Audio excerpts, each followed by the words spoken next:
إن الحمد لله نحمده ونستعينه ونستغفره ونعوذ بالله من شرور أنفسنا ومن سيئات أعمالنا من يهده الله فلا مضل له ومن يضلل فلا هادي له وأشهد أن لا إله إلا الله وحده لا شريك له وأشهد أن محمدا عبده ورسوله يا أيها الذين آمنوا اتقوا الله حق تقاته ولا تموتن إلا وأنتم مسلمون يا أيها الناس اتقوا ربكم الذي خلقكم من نفس واحدة وخلق منها زوجها وبث منهما رجالا كثيرا ونساء واتقوا الله الذي تساءلون به والأرحام إن الله كان عليكم رقيبا يا أيها الذين آمنوا اتقوا الله وقولوا قولا سديدا يصلح لكم أعمالكم ويغفر لكم ذنوبكم ومن يطع الله ورسوله فقد فاز فوزا عظيما أما بعد فإن أصدق الحديث كتاب الله وخير الهدي هدي محمد صلى الله عليه وسلم وشر الأمور محدثاتها فإن كل محدثة بدعة وكل بدعة ضلالة وكل ضلالة في النار.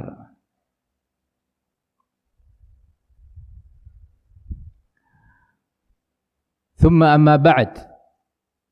Pada malam hari ini kita berada insyaallah pada malam ke-22 bulan Rabiul Awal 1447 Hijriah. Kita berkumpul di masjid ini, di Masjid Ali bin Abi Thalib, di Komplek Ma'had Minhajul Athar Jember, yang semoga Allah selalu menjaganya dan Allah jauhkan darinya segala fitan dan syarr.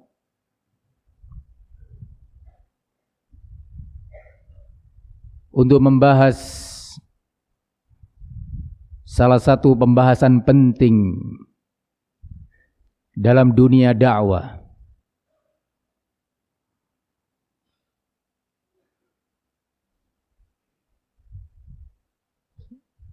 yang mana pembahasan ini kita beri tema untuk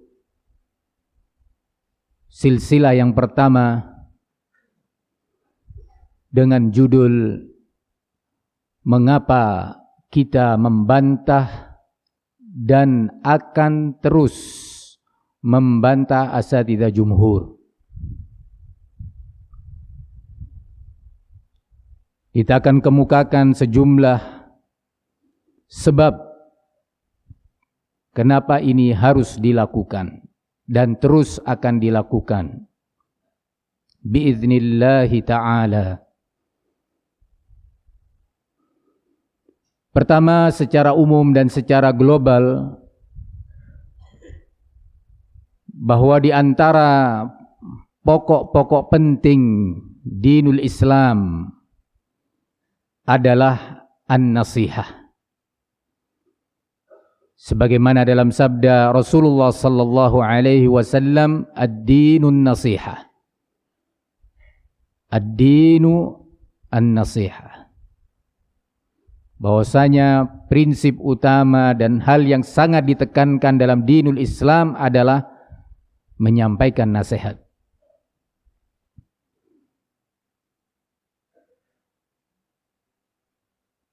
Yang kedua, yang itu juga bagian daripada an-nasihah, adalah syariat al-amru bil ma'ruf wan nahyu 'anil munkar. Kewajiban untuk mengajak kepada yang ma'ruf dan mencegah dari yang mungkar. Mengajak kepada tauhid, mengajak kepada al-ibadah, mengajak umat kepada al-akhlaq al-hasanah, dan mengajak umat kepada persatuan dan kesatuan umat, wan nahyu 'anil munkar, dan kewajiban mencegah, menghentikan, menghilangkan kemungkaran yang ada di tengah-tengah umat. Kemungkaran asyirku wal kufur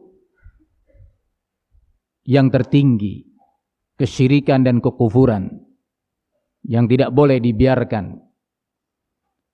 Kemungkaran bid'ah yang itu perkara besar kedua yang berbahaya. Bid'ah dengan segala bentuknya, besar maupun kecil, pada permasalahan pokok atau yang dianggap bukan permasalahan pokok.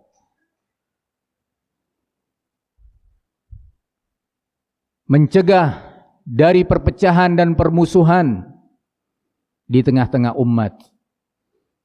Karena perpecahan dan permusuhan adalah aslun min usuli ahlil bid'ah wal ahwa. Perpecahan dan permusuhan merupakan salah satu pokok penting dalam cara beragama ahlul bid'ah dan pengikut hawa nafsu.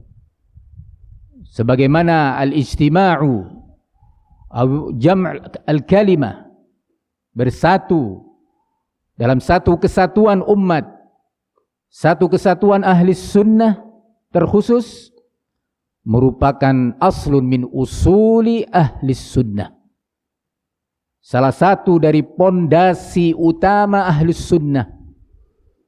Karenanya Al-Imam Muhammad bin Abdul Wahhab rahimahullah dalam kitab Masail al-Jahiliyah menjadikan salah satu contoh karakter dan metode beragama ahlul jahiliyah yang Rasulullah sallallahu alaihi wasallam menyelisihi mereka dalam perkara tersebut adalah at-tafarruq, berpecah belah dalam beragama.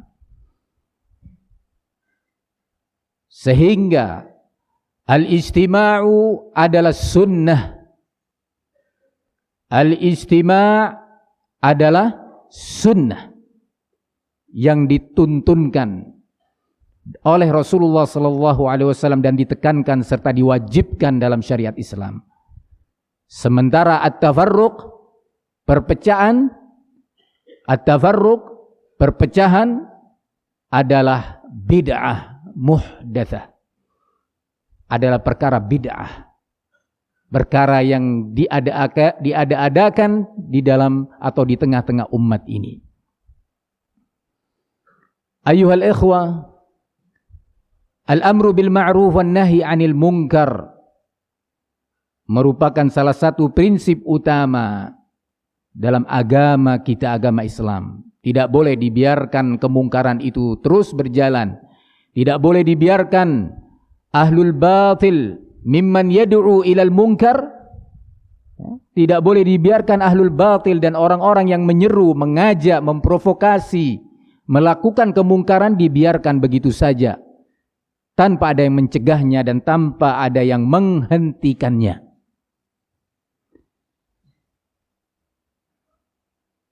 Ayyuhal ikhwah, telah dijelaskan oleh para ulama kita tentang kewajiban menjelaskan yang mungkar itu adalah mungkar dan yang batil itu adalah batil. Bahkan ditegaskan oleh para ulama kita bahwa mengkritisi kesalahan seseorang itu juga adalah sesuatu yang bersifat wajib. Setidaknya dia adalah fardu kifayah yang harus dilakukan oleh sejumlah orang dari umat ini, sehingga yang tersisa adalah gugur atasnya kewajiban tersebut jika telah diwujudkan.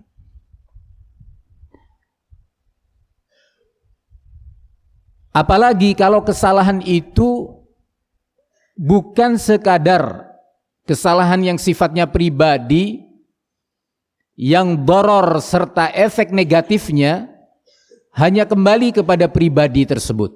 Itu pun harus ada nasihat, harus ada al-amru bil ma'ruf wan nahi anil munkar. Lalu bagaimana dengan kesalahan yang besar, yang efek negatifnya atau dorornya menimpa umat, menimpa ahli sunnah, menimpa dakwah, yang akan semakin melemahkan dakwah ini dan semakin kaburnya al-haq di tengah-tengah umat. Ini tentu lebih harus mendapatkan perhatian dan keseriusan.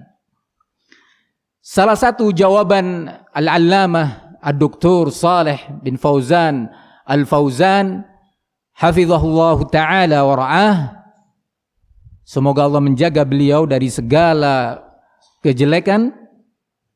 Beliau mengatakan, nahnu nuhadzir minal mukhalifina umuman. Kita akan mentahdzir, memperingatkan umat dari semua pihak yang menyelisihi secara umum. Al-mukhalifina umuman, para pelaku-pelaku kesalahan, pelaku-pelaku penyelisihan terhadap al-haq secara umum, kata beliau. Wa naqul, dan kita katakan, nalzam tariqa ahli sunnati wal jamaah. Kita wajib untuk berpegang teguh, beriltizam dengan manhaj ahli sunnah wal jamaah, wa natruku man khalafa ahli sunnati wal jamaah, dan kita wajib meninggalkan siapa saja yang menyelisihi ahli sunnati wal jamaah. Beliau lanjutkan, sawa'un kanat mukhalafatahu kabirah am aw saghirah, baik penyelisihan yang dia lakukan berupa penyelisihan yang besar ataupun yang kecil. Li'annana idza tasahalna fil mukhalafati rubbama tatatawwar al-umuru wa tatadakham fal mukhalafatu la tajuzu abadan. Karena kalau kita bermudah-mudahan terhadap satu penyimpangan, satu penyelisihan, yakni terhadap syariah, bisa jadi satu penyelisihan ini akan terus berkembang, meluas dan membesar. Ini yang beliau tegaskan. Ucapan beliau ini mengingatkan kita kepada nasihat dan prinsip ahli sunnah yang ditekankan oleh al-Imam Al-Hasan bin Ali bin Khalaf Al-Barbahari Al-Baghdadi rahimahullahu ta'ala, yang kemudian dikenal dengan Al-Imam Al-Barbahari, yang wafat pada tahun 329 Hijriah, yang beliau tuliskan dengan tinta emas yang berharga dalam kitabnya Syarhus Sunnah, yang kemudian diriwayatkan oleh para ulama dari murid-murid beliau kepada murid-murid berikutnya, terus berlanjut kitab ini dan dijelaskan, disyarah oleh para ulama ahli sunnah. Beliau mengatakan, wahdhar sighar al-muhdatsati minal umur, waspadalah anda dari berbagai bid'ah al-muhdatsat yang kecil. Nah, fa inna sighar al-bid'i ya'udu hatta yasira kabira. Karena sesungguhnya bid'ah yang kecil itu akan menjadi bumerang dan kembali menjadi besar. Wa kadzalika kullu bid'atin uhditsat fi hadhihi al-ummah, dan demikianlah seluruh bid'ah yang telah diada-adakan, dimunculkan di tengah umat ini, kana awwaluha saghiran yushbihul haqqa, pada awalnya bid'ah itu kecil, sederhana. Yushbihu al-haqqa, menyerupai, mirip-mirip dengan kebenaran, padahal dia bid'ah, padahal dia mukhalafah. Tetapi yushbih, menyerupai atau mirip dengan al-haq. Apa yang terjadi? Apa yang akan muncul?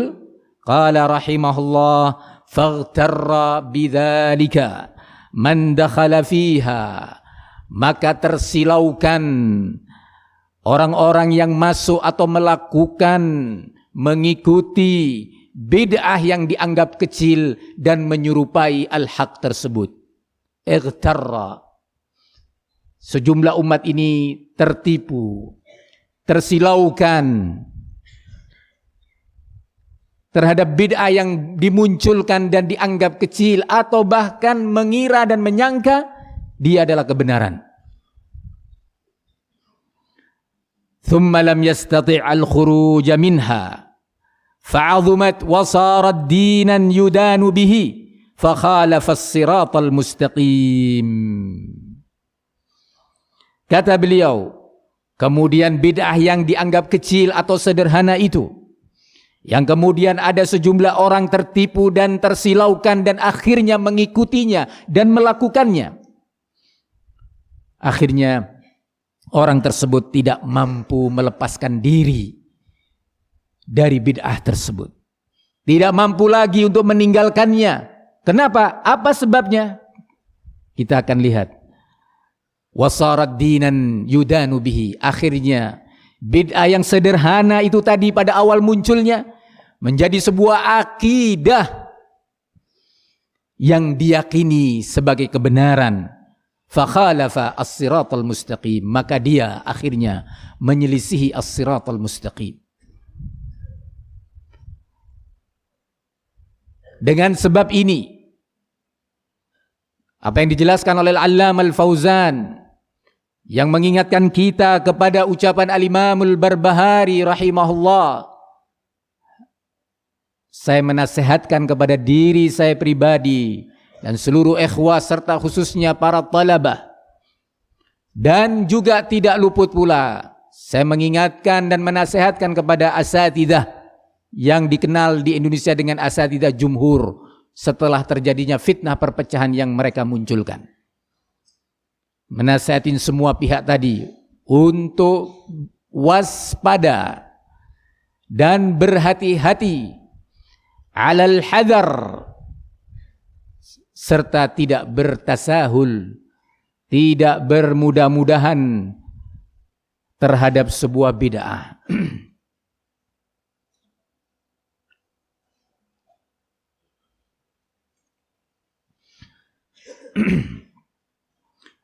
Apa yang diucapkan oleh Imamul Barbahari rahimahullah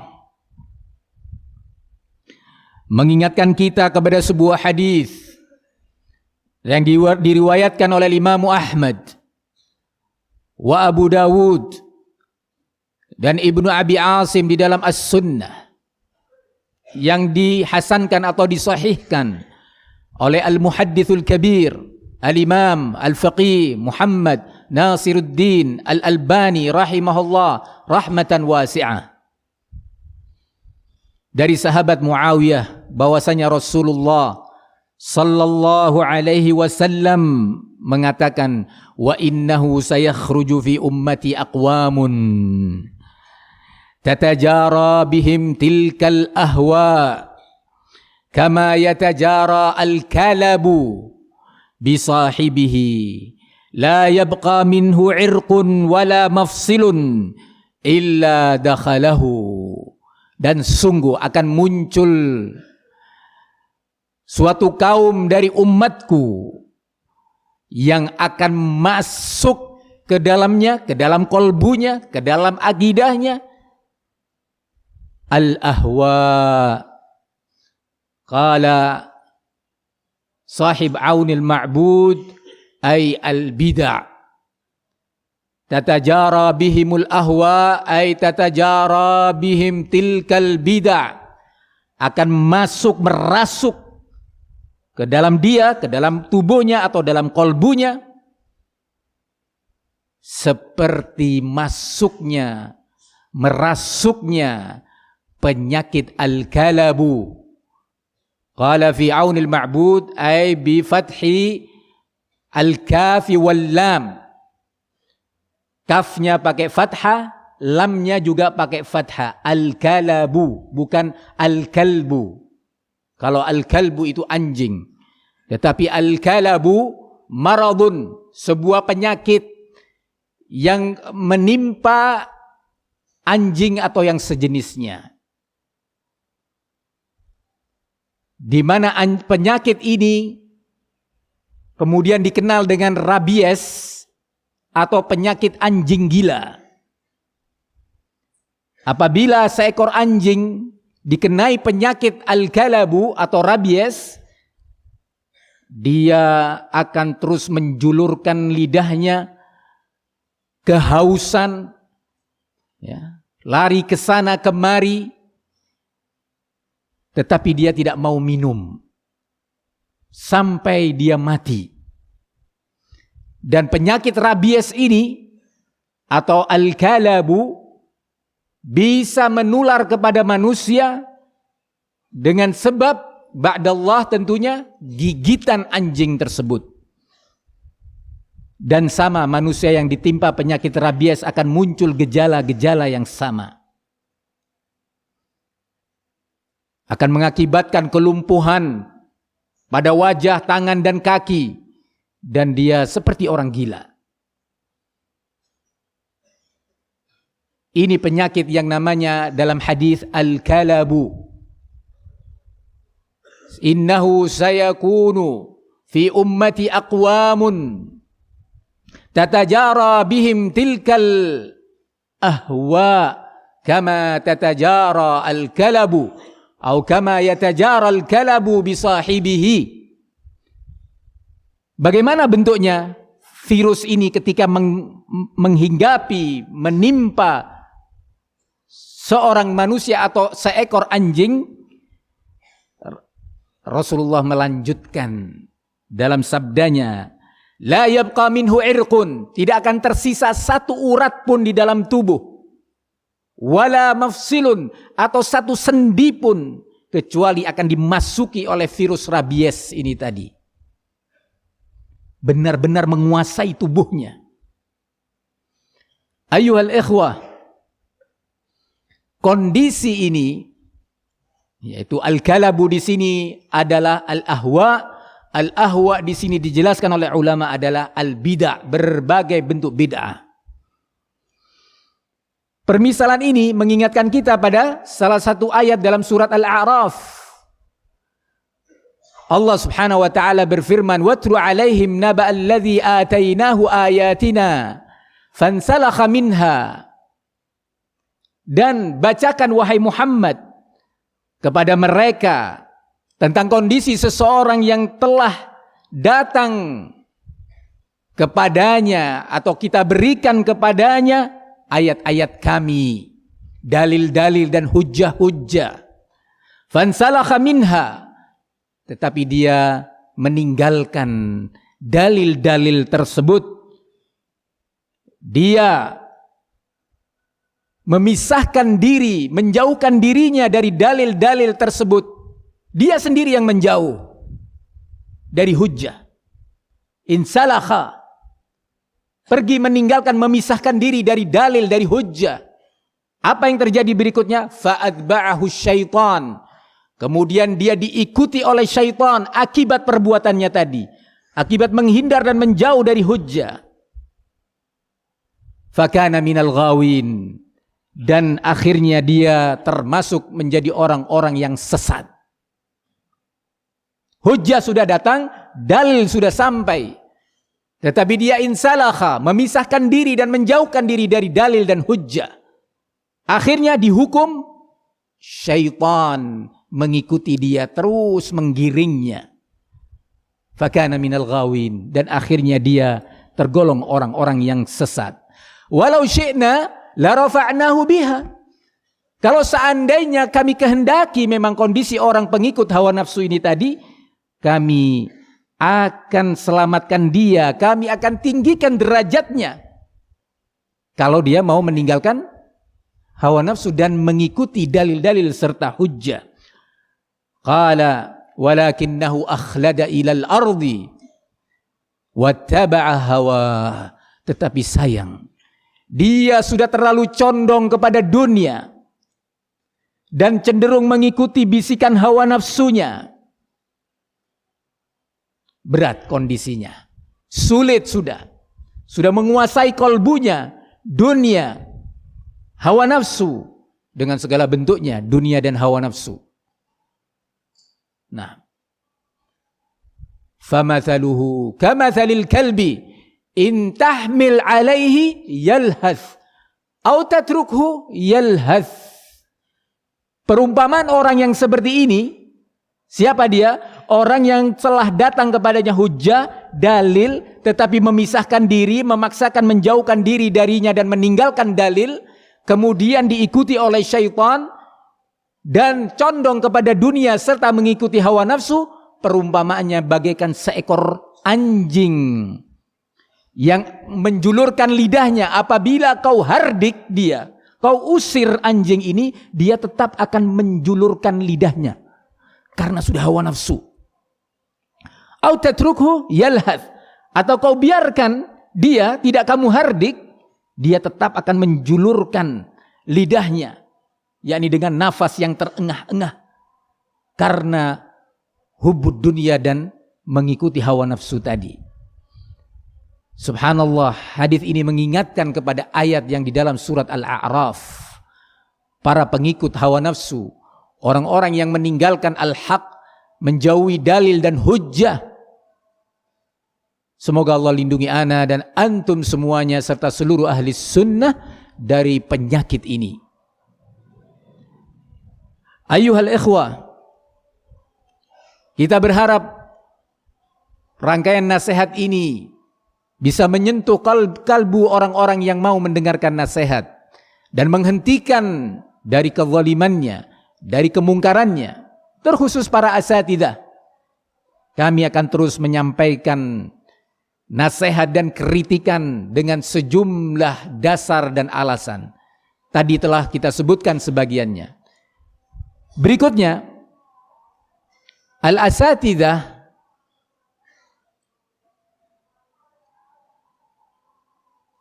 hingga hari ini belum menunjukkan kemauan dan kesungguhan untuk bertobat dari kemungkaran-kemungkaran yang mereka lakukan, dari kezaliman yang mereka sebarkan. Sampai hari ini kita tidak mendengar dan tidak mengetahui asatidzah taubat dari apa yang telah dinasihatkan oleh Asy-Syaikh Al-Allamah Abdullah bin Abdurrahim Al-Bukhari saat mengatakan kepada mereka di Madinah An-Nabawiyah 3 tahun yang lalu atau lebih, wallahi kata beliau, hadzal majlis akkada li annama katabtumuhu mabniyun ala hududin nafs. Demi Allah, majlis ini, yaitu majlis Madinah yang hadir kedua belah pihak, kesempatan untuk menyelesaikan dengan baik dan ilmiah di hadapan seorang syekh yang disepakati bersama untuk menjadi penengah dalam problem yang terjadi atau problem yang dimunculkan oleh al-asatidzah. Demi Allah, majlis ini semakin meyakinkan aku, semakin menguatkan aku atas ucapan yang pernah aku ucapkan tentang data-data yang kalian tulis. Di mana beliau mengucapkan? Di audio sautiyah yang beliau kirim 4 tahun yang lalu, di mana beliau kemudian mengatakan bahwa data-data yang kalian tulis itu benar-benar berdiri di atas kepentingan hawa nafsu pribadi, bukan ilmu, tidak ilmiah, Pertanyaannya, apakah asatidzah saat mendengar fatwa beliau ini, jawaban dan keputusan beliau ini di hadapan mereka langsung, tanpa perantara, didengar langsung oleh semua yang hadir, apakah sampai hari ini asatidzah kemudian sadar, sedih, menangis, bertobat kepada Allah, pulang ke Indonesia, menyampaikan kepada para pengikutnya, kepada para muta'assibin yang berasabiyah dan bertaklid buta, kepada asatidzah bahwa, wahai ikhwan, kami telah salah. Data-data yang kami tulis salah. Asy-Syaikh Al-Bukhari sudah menegaskan bahwa apa yang kami tuliskan tentang Ma'had Minhajul Athar adalah hududun nafs. Wahai ikhwan, berhenti sampai di sini, bertobat. Kami asatidzah bertobat kepada Allah. Adakah sudah 4 tahun Sautiyah itu? Karena Syekh Al-Bukhari dalam Sautiyah sudah mengatakan, wa munawalatu hadzal amr wan nadharu fihi la yakhda' li hududin nafs. Innama mizanu dzalika huwal manhajus salafi alladhi alaihi al-ijtima'. Membahas permasalahan ini, kata beliau, dan menelitinya, tidaklah perkaranya itu tunduk kepada kepentingan hawa nafsu pribadi, tetapi neraca dan timbangan kebenaran dalam perkara ini kembalinya kepada al-manhajus salafi, manhaj salafi yang akan menimbang ini benar atau salah, ini boleh dengan sebabnya berpecah, bermusuhan atau tidak boleh. Al-manhajus salafi yang akan menimbang, menentukan hukumnya, bukan hududun nafs. Di mana al-manhajus salafi inilah yang kita bersatu dalam satu kesatuan di atasnya, di atas prinsip al-manhajus salafi. Tapi asatidzah nggak sadar, diingatkan dengan audio yang dikirim langsung oleh Syekh Al-Bukhari kepada asatidzah. Tidak sadar bahwa beliau sedang mengingkari dengan cara yang halus, dengan ar-rifqu.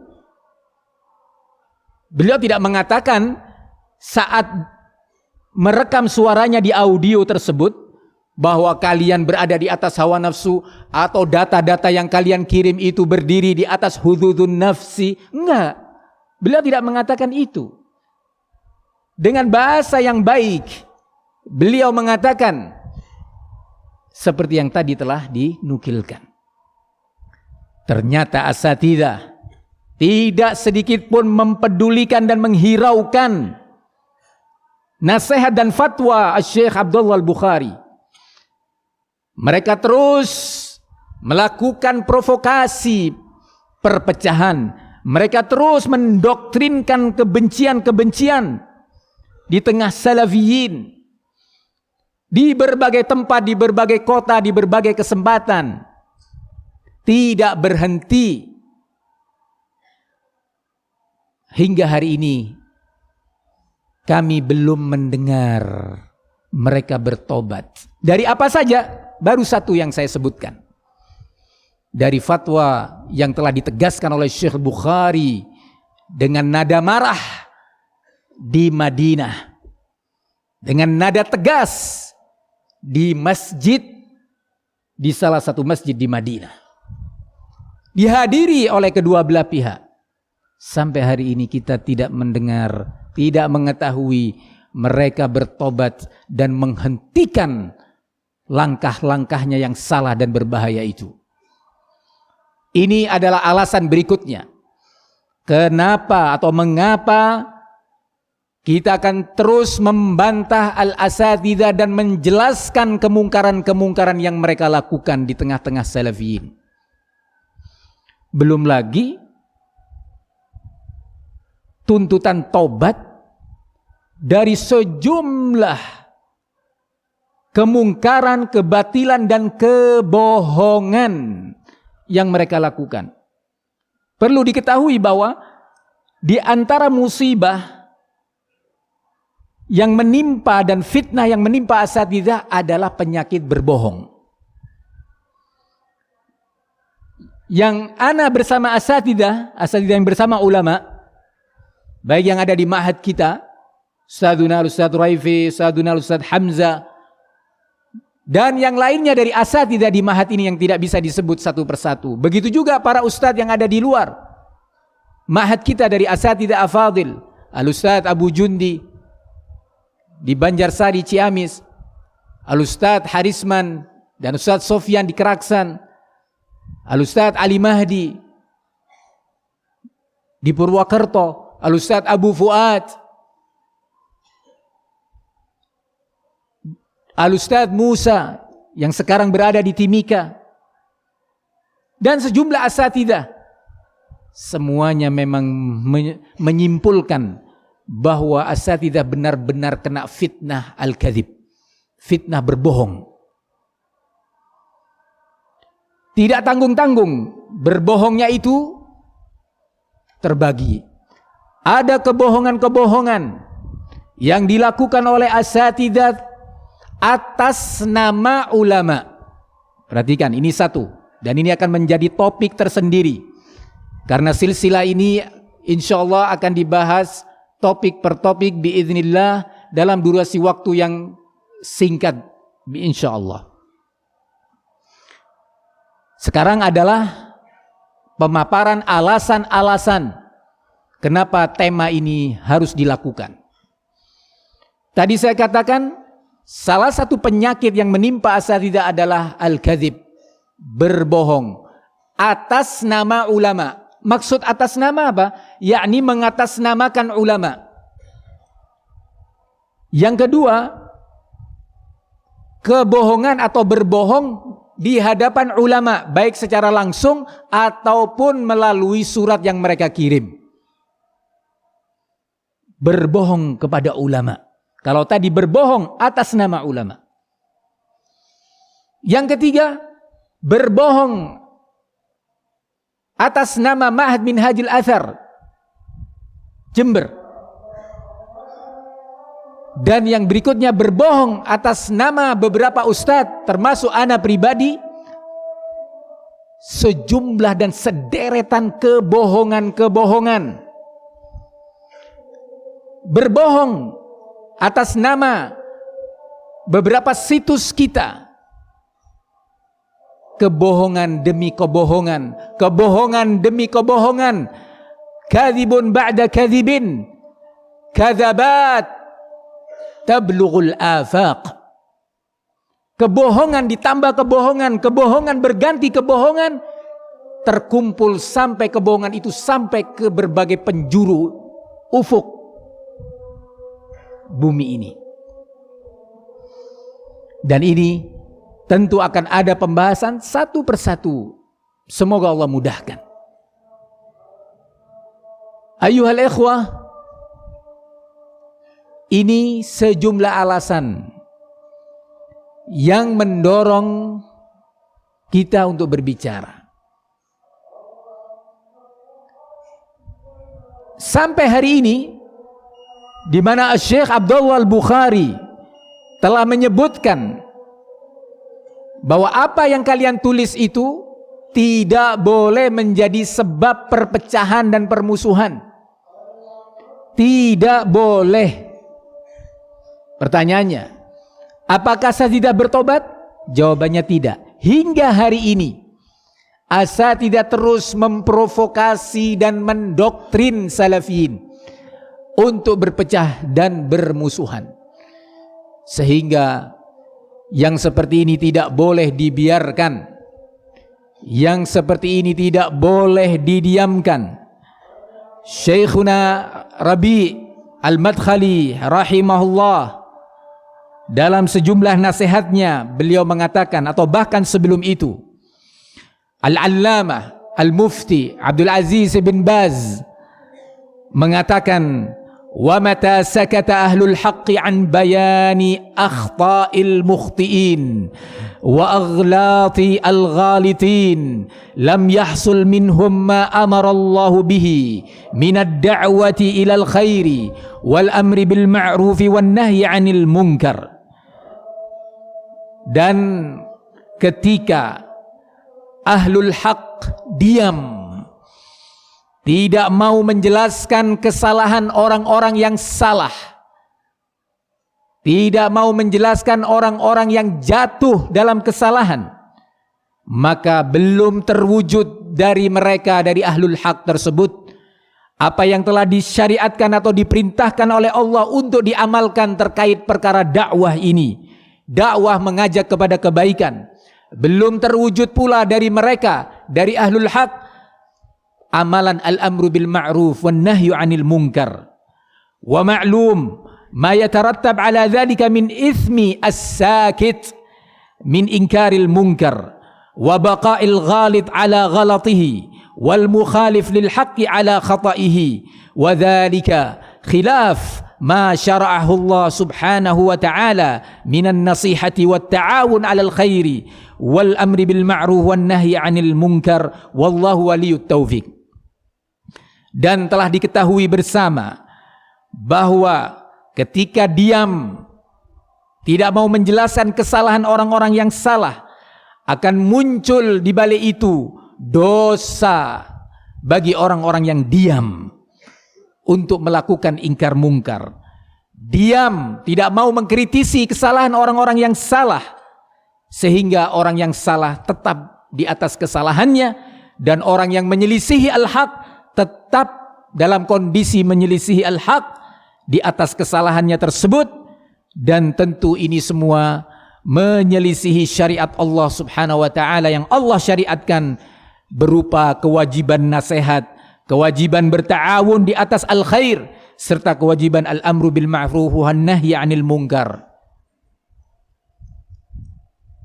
Ini penjelasan beliau tentang kewajiban untuk menjelaskan kesalahan-kesalahan yang dilakukan, yang terjadi dan tersebar di tengah-tengah umat.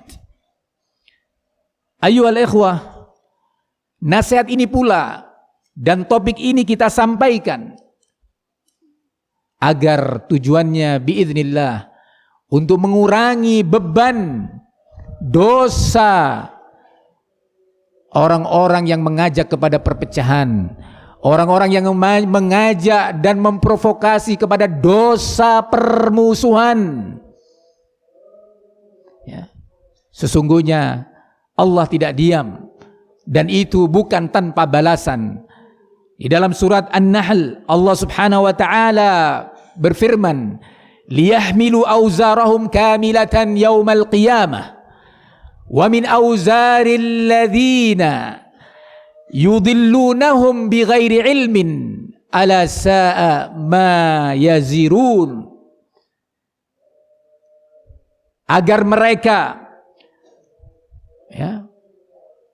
menanggung dosa ucapan dusta yang mereka ucapkan, yang nanti akan menyebabkan mereka menanggung dosa tersebut di hari kiamat, memikul dosa-dosa perbuatan mereka sendiri secara lengkap, secara sempurna, dan menanggung atau memikul dosa-dosa orang-orang yang mengikuti jejak mereka atau yang mereka sesatkan, akan menanggung, memikul dosa-dosa sebagian orang-orang yang mereka sesatkan tanpa dasar ilmu, tanpa dasar hujjah, tanpa dasar dalil. Ketahui, sesungguhnya itu seburuk-buruk dosa yang mereka pikul. Ya, sekarang wahai asatidzah, salafin berpecah belah, salafin memutuskan hubungan, salafin menghajar saudaranya. Kalau lebih tepat saya katakan pengikut kalian, para muqallid kalian memusuhi teman-temannya dari kalangan salafiyin. Para muqallid kalian wahai asatidzah membenci saudaranya sendiri di berbagai kota. Para pengikut kalian wahai asatidzah memisahkan diri dari teman-temannya yang dulu bersatu di dalam dakwah ini, saling mencinta. gara-gara kalian wahai asatidzah mereka bermusuhan dalam perkara yang kata para ulama tidak boleh terjadi permusuhan dan perpecahan gara-gara hal-hal tersebut. Wahai asatidzah, gara-gara kalian dan provokasi kalian serta doktrin-doktrin kalian yang membahayakan itu, para muqallid kalian, para muta'assib kalian mengusir teman-temannya, memecat teman-temannya tanpa dasar ilmu, murni urusan kebencian, murni urusan taklid kepada kalian wahai asatidzah, murni berdasarkan permusuhan yang kalian tanamkan kepada mereka. An-Nabi alaihi salatu wassalam dalam hadis yang diriwayatkan oleh Imam Muslim dan selainnya dari sahabat Jarir bin Abdullah radhiyallahu anhu, wa man sanna fil islami sunnatan sayyi'ah fa alaihi wizruha wa wizru man amila biha min ghairi an yanqusa min auzarihim syai'a. Barang siapa yang melakukan metode yang salah, metode yang jelek, amalan dan tradisi yang jelek atau yang salah, maka dia akan menanggung dosa perbuatannya itu dan dosa orang-orang yang mengikuti jejak tradisi atau jejak metode dan manhajnya yang salah itu tadi, tanpa berkurang sedikit pun dosa-dosa mereka yang akan kalian pikul, yang akan dipikul nanti di yaumil qiyamah, tidak berkurang sedikit pun. Perhatikan wahai saudaraku, nasihat buat semua, terkhusus al-asatidzah, bahwa perkara ini bukan perkara yang kecil, yang kalian lakukan adalah perkara yang besar. Demikian kajian kita pertama. Insyaallah akan kita lanjutkan biiznillah pada silsilah yang kedua terkait tema mengapa harus membantah, dan akan diteruskan bantahan terhadap asatidzah jumhur. Semoga bermanfaat. Wa sallallahu wasallam wa barak ala nabiyyina Muhammad wa ala alihi wa sahbihi wasallam walhamdulillahi rabbil alamin.